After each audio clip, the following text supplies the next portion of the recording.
Overnight, with the stroke of a pen, President Trump moving swiftly and aggressively to make good on his campaign promises, issuing sweeping pardons to nearly all of the rioters charged for their actions on January 6th.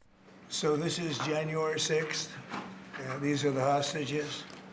Approximately 1,500 for a pardon. Yes. Full pardon.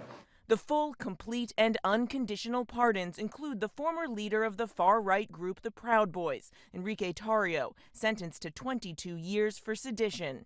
Trump also commuting the sentences of 14 others charged with sedition, including Stuart Rhodes, founder of the Oath Keepers militia, sentenced to 18 years. Trump even granting clemency to the more than 600 people charged with assaulting or resisting law enforcement. The day after the attack, Trump with this promise. To those who engaged in the acts of violence and destruction, you do not represent our country. And to those who broke the law, you will pay. But now, instead, he is reversing years of efforts to bring accountability for the attack that sought to disrupt the peaceful transfer of power after Trump lost the 2020 election.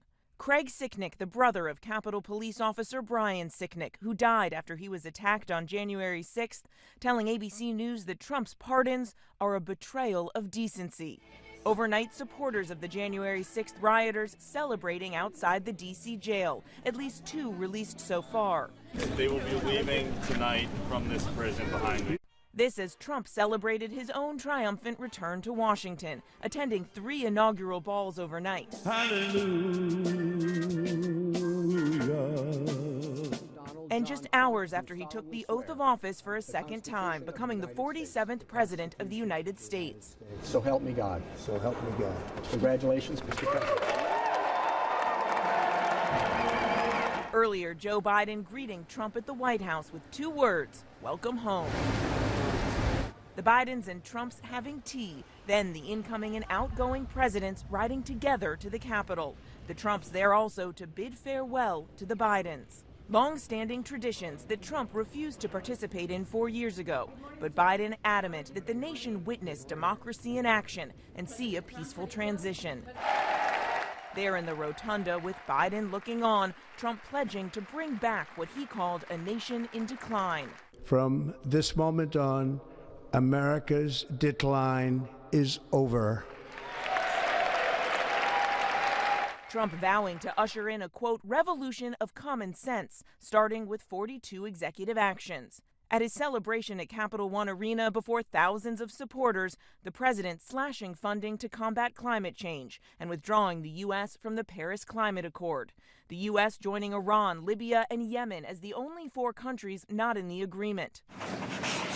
The signings continuing back in the Oval Office, the orders stacked on his desk.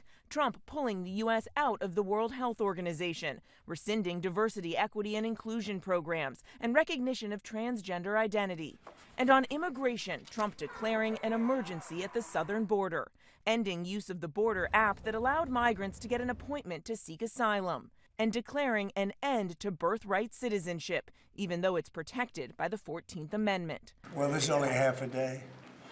I have another half a day left. We'll see. We want to get it done. Oh. And as the president got to work unraveling the legacy of his predecessor, Trump, with the cameras rolling, finding the letter left for him in the Resolute desk by Joe Biden. Maybe we should all read it together. Let's read it. Well, maybe I'll read it first and then make that determination. That sounds great. Watch breaking news on YouTube. Subscribe to ABC7 Chicago Eyewitness News.